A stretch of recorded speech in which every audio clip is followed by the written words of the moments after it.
Hello, everyone, and thank you for joining. My name is Jeff Rock, and welcome to another D. Hilton Associates webinar. Today, we're going to be talking through the 2023 incentive plans for executives, which have wrapped up for the year. So we want to look back and look at some of the trends that we saw and some of the trends that are coming for 2024. Joining me today is John Andrews. I know we've got a lot to cover today, so I'm going to go ahead and hand it off to John right quick. John, take it away. Haven't done this in a while. I know there's some pent-up dad jokes in you. You I've get got two. quite a few. You get two. Two? Yeah, usually you get one, but since there's been a little time since we've done this. That's a low quota. I'm not sure I'm going to be able to manage this, John. Use widely. One of these buttons, I will just eject you. Well, John, thanks for joining. I appreciate it. You're welcome. It's really fascinating. When we looked at 2023 around the country, we did a ton of research, worked with a ton of clients, and so we thought it would be good to kind of recap what we found so we can really launch 24. And at this point of the year, we had to close the books, we had to do our research, and so there's some really good stuff that's really hot off the press today that we want to go through. When you look at 23, this is what we found. Members had run out of their stimulus money. They've run out of their rainy day money they saved during COVID, and a lot of people are using credit cards to pay heating bills. So naturally that impacts some of the financial performance and some of the growth that we saw at credit unions. So the data is going to kind of support that theme. The other thing that's interesting and I think bodes well for our industry is around the country we did a lot of relative market share reports that says who's if in the lending arena who is gathering market share and who's losing market share. And a lot of the big banks have shut credit down for the middle market and modest mean market. So it's interesting to see how credit unions can step into that void. With that said, CUNA reported going into their forecast that lending was going to be up in unsecured lending and credit cards. So I don't know if that's the best lending products that we want to be jumping into this year, and we'll show you some of the consequences of that. So the agenda, let's look at how CEOs fared on their scorecards or bonus plans. We'll look at some of the metric trends for 24, and then we'll also say why this is the year that some of the historical things that we've always counted on are not going to play out. And then finally, when we look at peers, can we make the argument that that's something we can use or something that might be a pitfall? And then finally, looking at the idea of what balanced scorecards, reward and recognition programs are. And there's so much more than just some type of formula to pay out a bonus. So we'll kind of end with that. So look forward to get started. And we've been talking 2 minutes and no dad joke. Is there anyone you put in there? I'm saving this, man. I've got it. Okay. The time has to be right.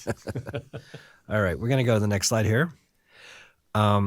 Let's look at, now we take care of over 60 plans right now. And then through our salary administration practice, we also see a number of incentive programs in place. So we have a really nice data set to compare against. So how'd you do? Overall, 68% of credit unions were below their target goals for the year. No matter what form of fashion plan design, we saw that because of just the way the year played out. On specific financial metrics, 44% were below their target on ROA, 63% were below on their capital, and that was credit union had flat growth or kind of shrunk. Some hot money ran off. Not everybody was people were spending some of their savings, so it was kind of really a flat year. And the misery index, which is delinquency plus charge-off, 92% missed their target on that, meaning that they experienced more delinquency, more charge-off than they were planning in 23. Now, if there's silver lining, net promoter score, member satisfaction, member engagement, 67% of credit unions actually had better scores than they had predicted.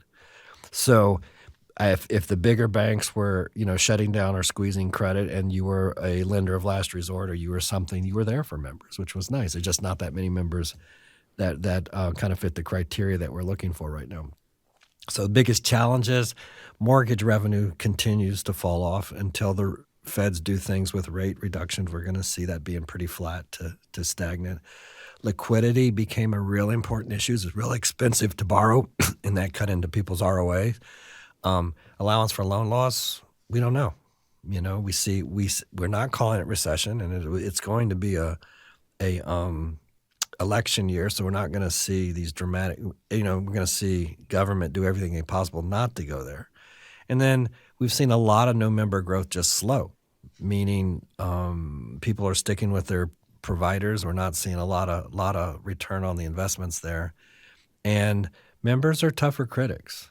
I don't think they're taking it out on us, but there's frustration in their financial world, and then that's going into our into our field of reference. What's nice is the net promoter scores are higher, knowing that it's just that new member, that first time member that we're seeing a little tougher position to get a relationship going on.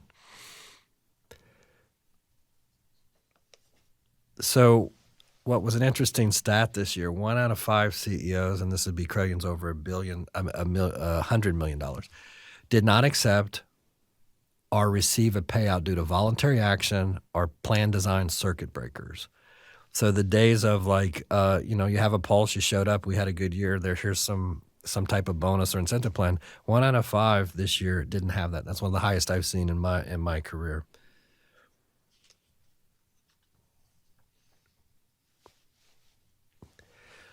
When we look at CEO evaluations, and there's all types of forms that takes, but whether it's a formal instrument or a pat on the back, we saw that 51% of CEOs received lower scores than they have had since 23 scores were lower than 22.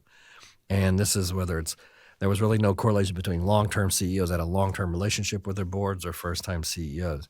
Unfortunately, for some of our first-time CEOs, the honeymoon period has been shorter because of some of the real realities that they're having to deal with. So this may not be indicative of perhaps their particular performance, just performance as the credit union at large, or do you think that the performance that they actually led through this process has been a little bit lacking?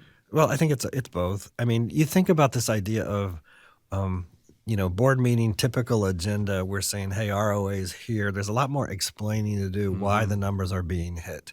Whether mid-year we needed to reforecast, whether it was a lawsuit, whether there was just so many different things that had to go through the typical agenda, and not everybody's prepared to have those discussions, or they're getting to know each other, that correlation of newer CEOs having to deal with this. Yeah. But even the longer-term CEOs, it's not just autopilot, let's go on to the next topic. There's a lot of explanations going on because it is this perfect storm of rates and market and competitors and liquidity that is just going on at the same time. Yeah, I remember you always told the story of, okay, if the market went down 5% and we only went down 3%, yeah, it wasn't great, but comparative to the market. So they had to explain, well, it's not this, it is the market at large and everything included. Yeah, and I think that's a thing we try to teach younger CEOs, not young in age, but newer in the seat, is simply to say, relative benchmarks give you an opportunity to give you context.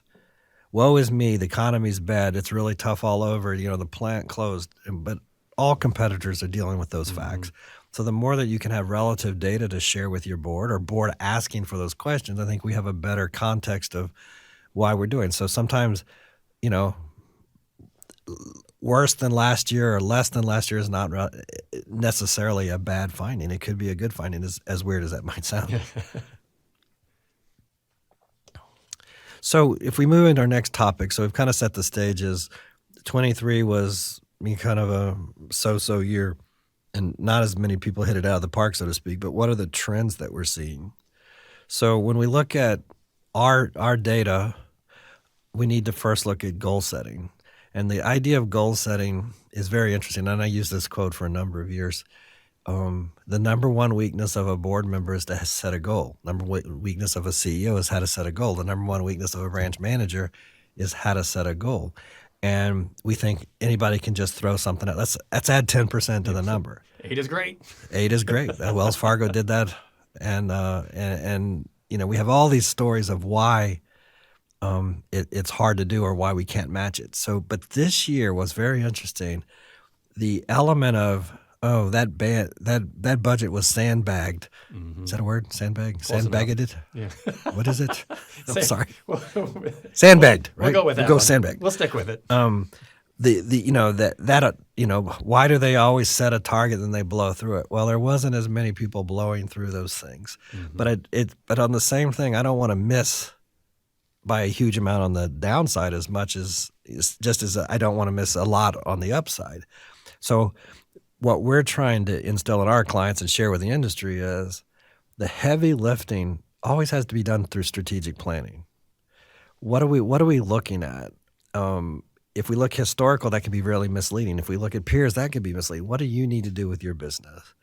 So as people kind of pivot to fintech, maybe third parties providing services, looking at new markets, really at the strategic planning level, look at the scenarios, because that's going to be your best friend in terms of at the end of the year saying, yeah, the result wasn't what I wanted, but I think it was fair. And so we don't get into those discussions of conspiracy of like nobody really knows they're sandbagging budgets and those types of things. So we start there. And it's a great tool, but it's a dangerous tool. And that's why we say it probably should be, a doctor's prescription to do it, because everybody thinks they can do it. And then at the end of the year, we can send so many bad mixed messages because of how well we missed or how well we actually, blew by a number. So when we look at goals, think of 4 kind of concepts. The first one's efficiency. If I give you a budget, how well are you going to be using the dollars? And then there's some examples of how we look at that. Outcomes, that's the classics, where what's my ROA, what's my capital position, what was the outcome of that? And then on quality, what we're looking at is it's unrealistic to say that 100% of the transactions for the 100% of the members are going to be perfect, but there has to be some type of guideline of where you want to be. So the more we can get data from our member engagement work, the better, to see how we can look at those things. And then finally, projects. So we talk about CEOs working in different dimensions. So the project work is what's going to pay off with an impact later. So a CEO is not only taking care of historically building a business, but also in the moment, what crises could happen or what data is flying at you that you need to react to. And then finally, you need to innovate. And so when I look at incentive plans, if you're not working in all 3 dimensions and we're not using these types of measures, you might be getting a misread on how successful you are. Okay. And waiting 5 years from now to say, oh yeah, that we should have done it that way. We might have lost a CEO. We might have lost momentum. We might have lost a great marketing opportunity if we wait too long to look at it this way. So the top drivers, and again, we're balanced scorecard people that says every action you take has some type of impact on other areas. So when we look at governance, the green, the number one driver that we saw this year going into plans is going to be board satisfaction, okay? It takes different forms, but as a generic concept, everybody, plus or minus 5% says we're there.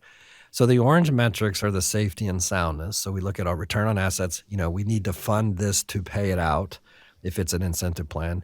Our capital, that we're safe and sound in terms of having good capital put away, not just what regulators expect from us. The misery ratio we talked about a little earlier about the delinquency and charge-offs. It's a great name for that, by the way. Well, it is. I love it. It's not a good metric, but I like the misery ratio. Well, if you come up, I'll name any metric after you, Jeff. It's the Jeff ratio. Oh, no, okay. No. And then efficiency, return on equity, return on assets. What are we doing in terms of if the board builds a new branch, goes to a new community, puts a new computer in place, what are they getting for that return? And then the blue, kind of how we execute. So we look at how we do strategically, and then how we look with our employees as we do a ton of investment in training and development of our employees. So the list basically, top 10 hasn't changed, okay? But we wanted to say capital's up a couple positions because I think what happened was we spent more money and maybe we're burning capital at a faster rate than we're putting it on the books. I think that's been top of mind. I know that regulators have that in their book this year as they do examinations. They're going to be looking at that pretty strongly. I think strategic planning, I think we're doing a good job in the industry of saying that what is the CEO doing in the future to get us ready, not just looking at the historical year-over-year stuff.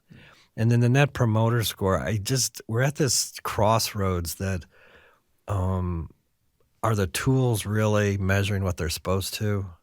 And, Net Promoter Score is a specific instrument by a specific, organization, but there's a lot of variations of it. So what is happening with the feedback that I'm getting is, look, when people are 98% satisfied, or the industry benchmark is 44 and we're doing 74, we're not seeing the connection. So again, the holy grail or what we always look at with member engagement is segmentation. I think gives you much more valuable information. For example, members that have been with you less than 2 years rarely have the same Net Promoter Score, engagement scores as someone that's been there 10 years. Mm. Why? Because they're really a consumer at that point. They're not a member. So you put something on TV, radio, or you put something on their website, and the ad popped up, and they said, I'm going to take you up on that. And then they have an okay experience. You're just like the dry cleaner. The waitress that puts transactional sweet tea in your unsweet tea. You hate that, Jeff. I know you do. And when we get to that point, we see that's something we can work with, because where do you spend your money in marketing and training? Usually it's with a new member and trying to cross-sell them or develop a greater relationship.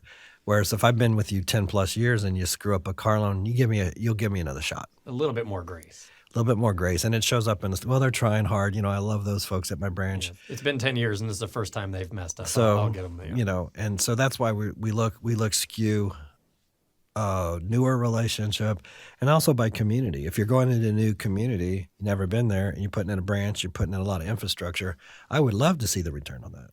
And that could be more than just, we signed up 312 members this month. What are they thinking of us? Those types of things. I think it's interesting. The employee engagement is actually moving up. Yeah. Although very last on the list, it's not the last on the entirety. What's the top 10? Yeah, it's a top 10. I mean, there's hundreds of metrics, so it's Don't not dismiss bad. it. But what we're seeing there is it's a big budget item. Mm-hmm. We spend a lot of money on people, and then so we don't want to have turnover. Yep. We've talked about sly in demand. So, well, is that a band? You got to be sly, and you'll be in demand. Supply and demand. And, we're putting money in that area. What's my return for it? So making sure I'm measuring what employees want. The other thing there is we really love it for first-time CEOs. Yeah. When you're in the chair and you're making these decisions, you think you're going to understand the relationship and the dynamics of having a workforce working for you. And it's not always plays out that way. So to measure that is a good way to make sure that we're investing in the culture, sustaining the culture that makes us special. And it's always good to have employees that are working with you, not just for you. It's towing the line, so to speak. And so it's one of those things. You take care of them, and they take care of the members. Absolutely. So when why we always want to get this list, and this is about the 10th year we've said provided the top 10, whether you think there's been movement on list or not, everybody is always looking to enhance or improve an incentive program, a bonus plan. So to have this relative list, what other people look at, gives you a start. Then, if I went to 10 places and 10 credit unions had the same list, I'd be concerned, because not everybody has the same strategic horizon, initiatives going on. But, if you want to feel strength in numbers, this gives you a start. Mm-hmm. Okay.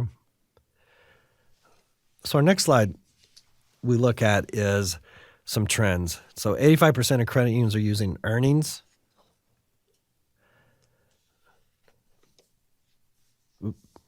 I wanted to talk about this real quick. A lot of times I'll work with directors and say, I don't want information from member surveys or employee surveys or evaluations because that's soft stuff. I just want to look at the numbers.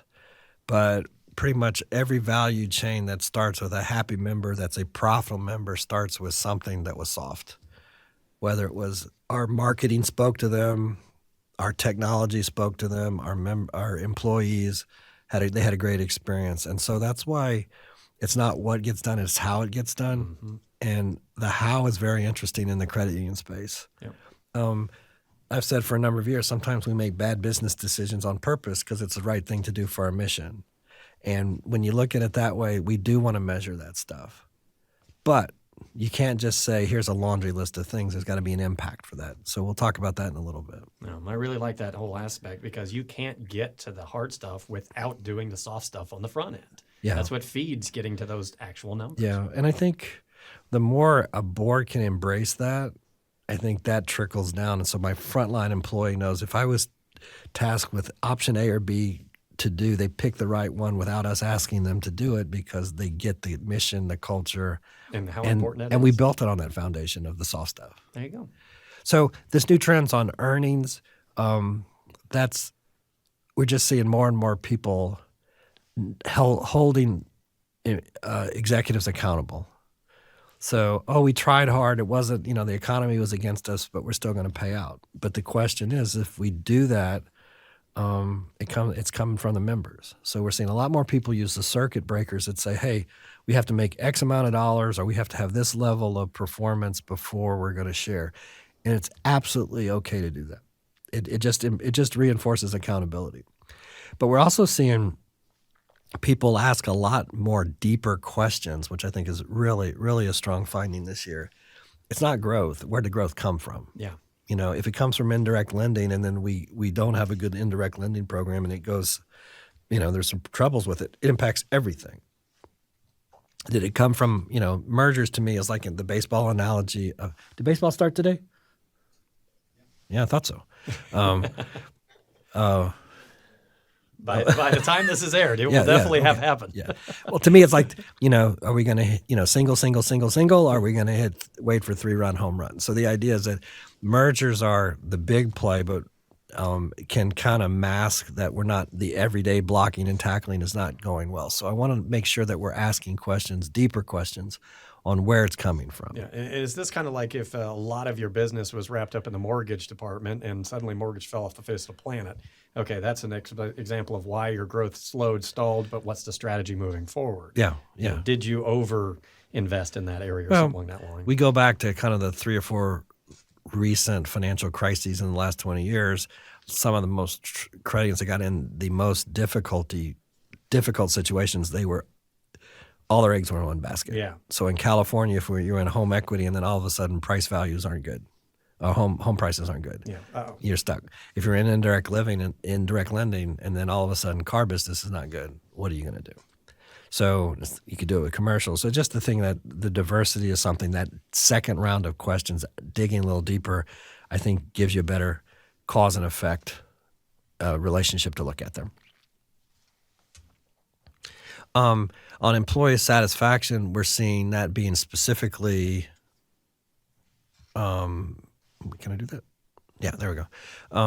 Like I said earlier about new CEOs, first-time CEOs, and another piece that we think if you're going to do a merger, and I think that's just we're going to see a lot of that in the next coming years is, you have your DNA, you have your culture, and the idea is that, okay, we're putting these two organizations together to be bigger and provide better services and efficiency. But we can't forget that probably the DNA is the thing that's going to help us really leverage that. So you can't do it instead of, it's an and type of question. And then I see a lot more people putting more effort into the strategic plan execution. So the idea that it's not, okay, we're supposed to get a new computer, so I looked at 3 vendors and I did on-site visits and then I read contracts and then, we went live. That's activities. The impact was our members more satisfied, our employees more effective, am I moving product because there's a lot more, database information that I can get to put suggesting sales out there, those types of things. So if you have these types of discussions as you go into this year and next year, I think you're going to be on top of no matter what the economy does, you're going to be on top of being able to monitor it and leverage your business in those areas. With that said, you heard me say a number of times, 2 cardinal sins in time of crisis are what, Jeff? Stopping your HR and stopping supporting your people. Good. Or marketing. Marketing. Isn't it marketing? Yeah. I was going to make it multiple choice. But okay. Yeah, very good. ABC. Yeah.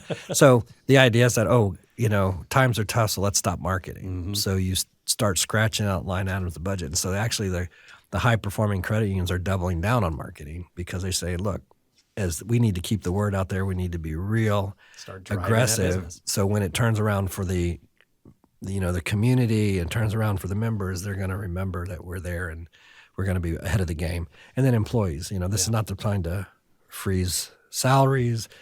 not replace people when they leave, because all that does is impact service and service quality and knowledge base. So we talk about this, but I think it's very important because I think everybody can go through their strategic plan or even their actually monthly board meeting and look at things that says, when an executive gives a report to the board, does it seem activity-ish? Yeah. Not a word. Yeah.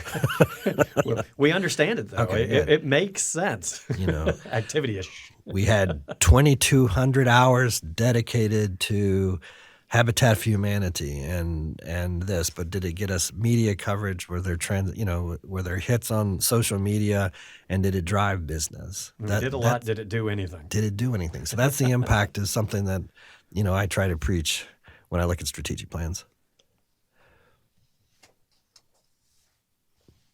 And then some things on the earnings, it's kind of interesting. We're seeing a lot more folks look at 3-year rolling averages as opposed to just year over year. And what's interesting about that is if there is a windfall, a merger, you can see you should get credit for that longer than a year because it should impact for a longer period. And also, I think on the other side, I think we're seeing this a lot this year is if like ROA wasn't there, sometimes we'll say, well, let's just start over. We'll get them next year. And we don't see the rolling consequence. Our business does not fit into nice 12-month increments. It never has, never will. But yet that's how, the world works. And so we have to pay everybody once a year. So we shut it off. And so this 3-year rolling averages looking for trends can be some value there. Whether you look at return on assets, return on equity, those are things that if you're interested in exploring, and everybody has a philosophical debate, get something in place. Don't be talking about this in June and July because it's not fair to the staff. You got to get something in place. But don't be afraid of pilot metrics. So let's measure it. Let's see how it plays out. And then next year we can make a call. Okay. So if people are on the bubble, why not? Look at it just as a test. Yeah. Start tracking it, see where it goes. Anything we can track, let's look at it. Mm-hmm. We see growth going to be very important because it looks really flat. I mean, the CUNA forecast and stuff we see around the country doesn't look that exciting. So every deal is important. So how are we going to look at it? Is it going to be by product? Is it going to be by a new member, new market? And then you said earlier about what we say loan and deposit market share beating. That's relative, how your business is tracking relative to your local competitors. Very, very interesting information. So member satisfaction, new versus overall, we talked about. Highly engaged households.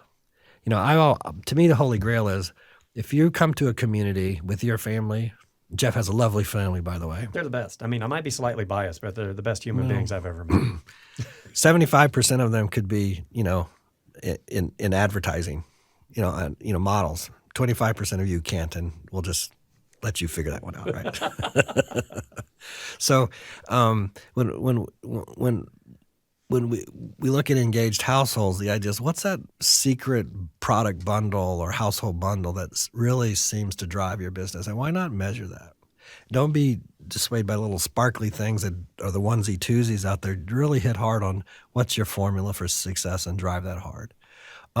Operational efficiency always is, I think, a nice return.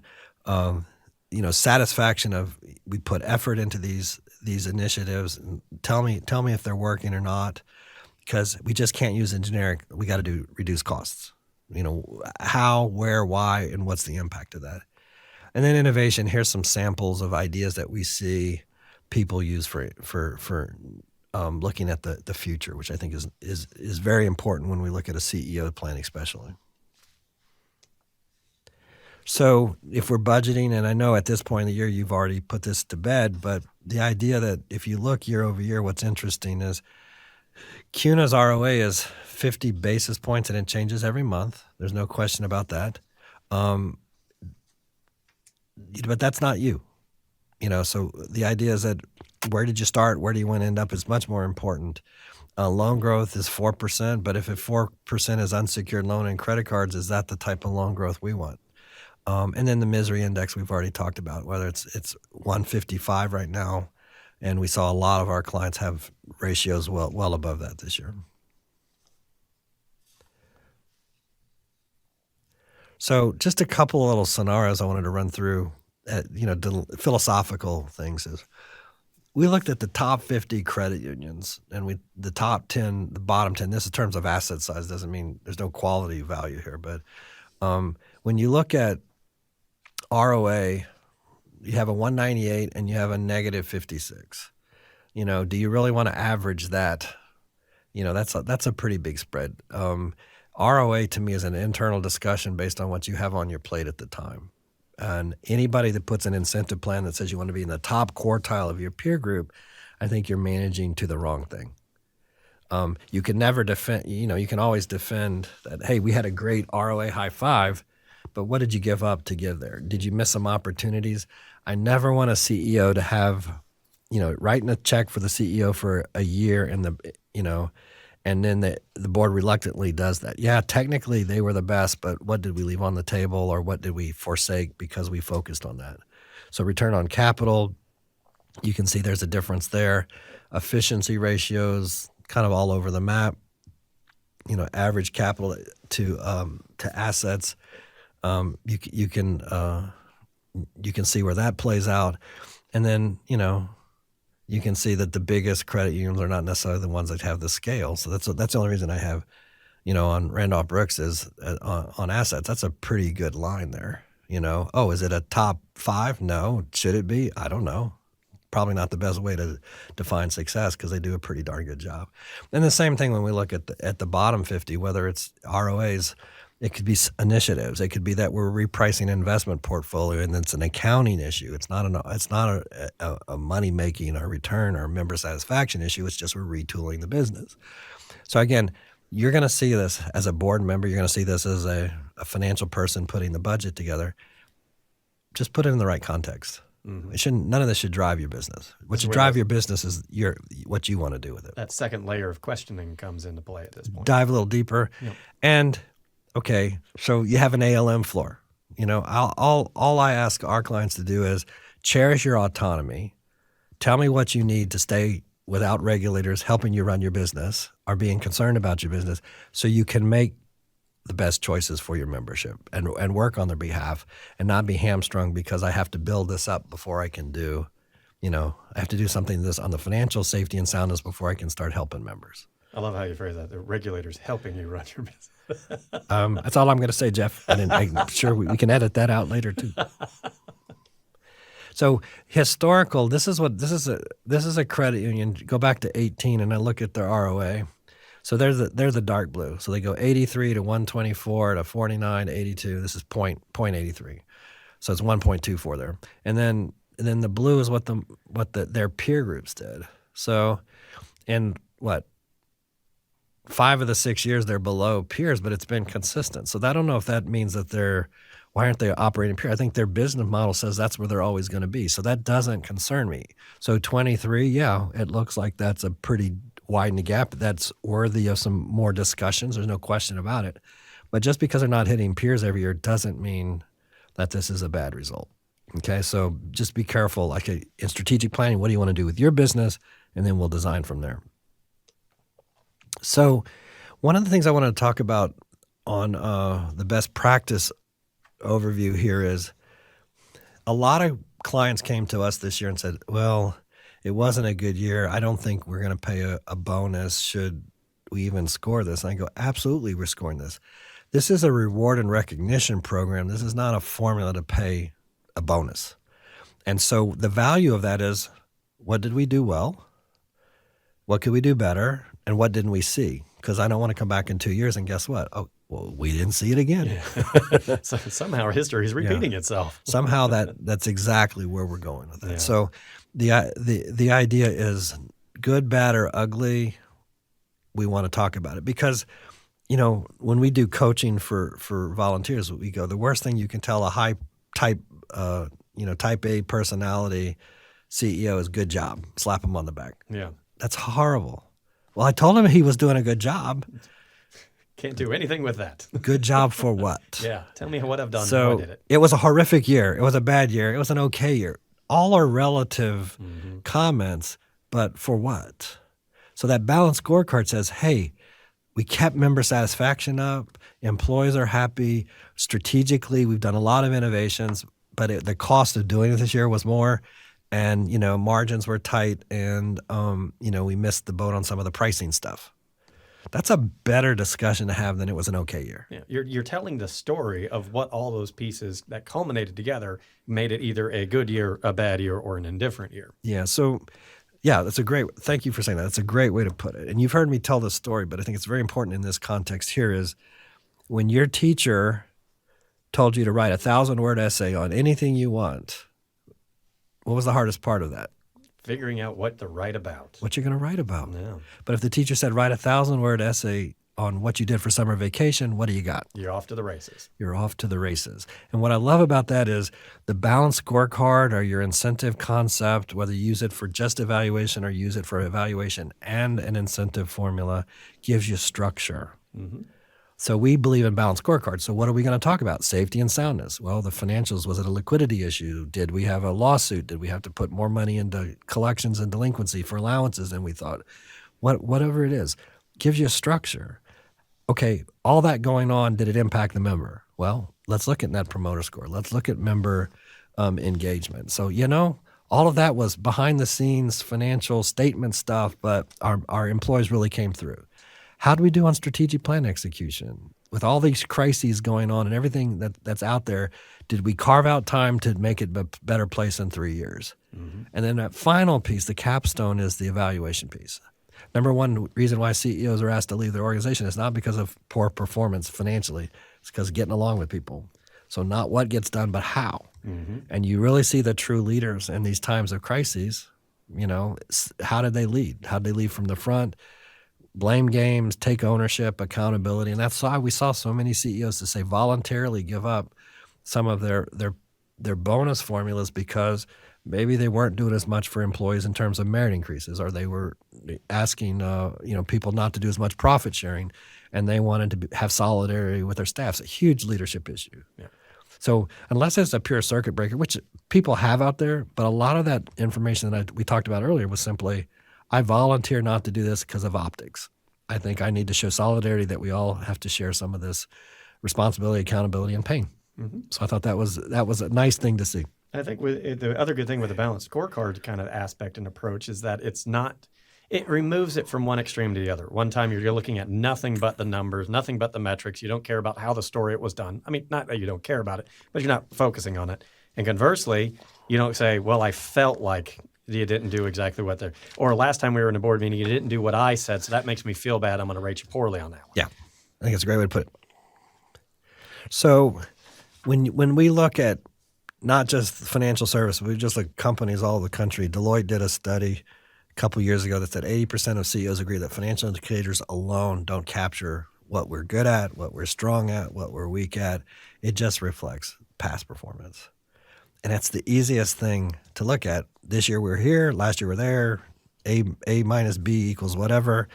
But it's so much more complex than that. Mm-hmm. And that's what I think gives us that balanced scorecard more credence to talk about us specifically and in our environment.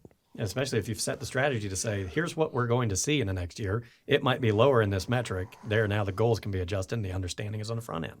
Yeah. Setting a goal. Exactly. The goal part of this is so important. Yep. And so this is a study that we're going to replicate in the fall, but I just still think it had some credence as we talk today is like, do CEOs with annual plans, who has them? And so, we're almost over 9 out of 10, 9 out of 10, 7 out of 10. As you get bigger, it becomes more of a valuable tool. But I'm trying to state the case is, don't think an incentive plan is just a means to pay a bonus. It's a means to have a discussion about how we're going and how the organization is evolving. It's not an entitlement. Now, this next slide, is it effective? And we'd love to see those numbers in the 70s and 80s. We'll always have some executive tell us, I'm not motivated by incentive plans. I'm going to work just as hard whether you pay me, a bonus or not. And I go, baloney. Is that what you say, John? Is it baloney? Well, I probably say other things too. But it's not the money part. It's the recognition, it's the discussion, it's the dialogue that goes with this. And if you're a type A personality and they say good job, you're not as happy as if you were a poor performer saying, oh, it was okay job. Good job for what? What did you see me kill it out there? Did you see that, that merger happened? Did you see I've been working on this for 4 years and it finally came to fruition? Those are the things that make an incentive plan effective because it's documenting and recognizing that we wanted to do this, we got there. Yep. And that's the difference between incentive and bonus. We should have started with that definition, right? That's a great point. A bonus is an after-the-fact an award that's based on arbitrary issues. We have a good year? Yeah. Unless you didn't. We appreciate it. Here it is. An incentive concept is a formula that says up front, if we do this, this is what we're willing to do, whether it comes for recognition, promotion, or pay. Okay? So we'd love to see these numbers up. So when you think you're writing a check to your CEO and you're not getting a return for it, your instincts might be right. Mm-hmm. So how are you using that as a reward and recognition tool and not just a formula? And everybody wants to be rewarded and recognized slightly differently. Developing that plan specifically to motivate for those particular skills or for those particular factors is going to be important. That's interesting because you'll take a first-time CEO and they're so eager, they'll set the most ridiculous targets and they go, be careful. Yeah. Are you sure? Wait a minute here. On the computer. 50% growth in 1 year.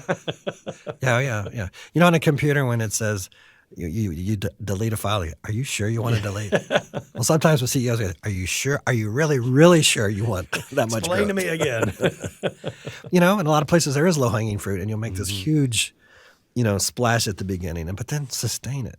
How do we incrementally grow and create value is something more intriguing to me as a CEO success story than just year over year we did this, because it's always going to be a little bit different. But I'd love to see those CEOs see that they're more effective as a tool, and the boards have those hands, just like a CEO has these types of plans for the C-suite, and the C-suite has this for the layers. I want to see that impact and see that linkage. And then how many times have we said it? So we kind of recap today is it's not what you do, it's what you pay for. And the credit unions that have the executives they're linking pay to performance are really some of the strongest governance perspectives. Because if the regulators come or if you have to report 990s and the local cub reporter comes and wants to talk about, this is a ridiculous amount of money and what are you doing? You have a reason and narrative of why you pay what you do. And you know what's going to come out of that? And as hokey as it sounds, you're going to be able to say the from to story is tremendous. The from to story is, how many kids did you put in college this year? How many families did you get their first-time home buyers because you were able to put a program together to get them in that house? How many kids you send to college? How many, single moms, did you get reliable transportation so they can get to work? Those are the narratives that come out of these scorecards. That's what we want to see. So with that said, that kind of wraps up today's presentation. We're going to monitor this every quarter. We're going to look at how the economy goes, and we want to make sure that everybody is on top of that. We'll do our part to keep this data coming at you. If there's any specific questions, send them to us, and we will definitely get back to you. One plug? You're allowed. I'll allow it this time. And you have one dad joke if you want to. No, I'm you want to save it for the right time. Okay. It's going to be when you least expect it. That's the important bit. Well, the promo we want. The promo we want to do, guys, is it's November 7th and 8th will be our 10th annual symposium, and that's where all of our original research kind of launches for the year. So we would do a lot of different data projects and in the marketplace, and that's where we'll be talking about exec comp, retirement retention, staff comp. So it's a really good program. We have limited seats, not because we don't have a big enough venue, just because of hotel rooms where we are. So when you start seeing that information, make sure that we're looking at getting your seat at the table. Jeff would love to talk to you about the programming and things. So, of course. Well, you help me out, right? All the time. Call me or Jeff, and we'll get you set up and enrolled. But you'll start to see more information come on that. So, want to do another promotion for our next webinar that's also coming out, and it's going to be talking about the accountability in these times of how we use pay to reinforce in an executive compensation program that every year is not just more. So I think you'll enjoy that. But today, hopefully this helps, and as you look at your incentive plans, that you have success. Fantastic. Thank you so much, John. I really do sincerely appreciate it. Thank you guys for taking the time to sit with us as well. While you're here, go ahead and look above and below this video. You should be able to see a couple other ones that we've done. Lots of great information. Please feel free to dig through all those. Otherwise, thank you so much, and we'll talk to you again soon. Thanks, Jeff.